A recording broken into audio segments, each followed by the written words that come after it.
Góðan daginn, Kandi.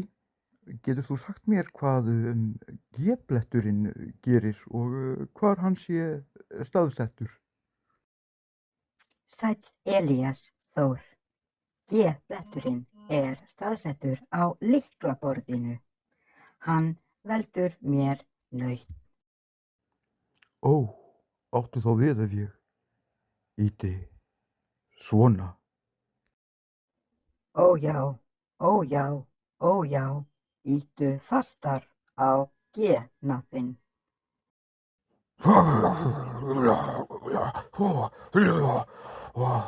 Kandi, þú verður að hætta að tala svona við mig í vinnunni. Það er með öllu óviðeigandi. Afsakið Elías Þór. Það mun ekki endurtaka sig. Bíddu, það gæti nú samt verið nú kannski full langt gengið.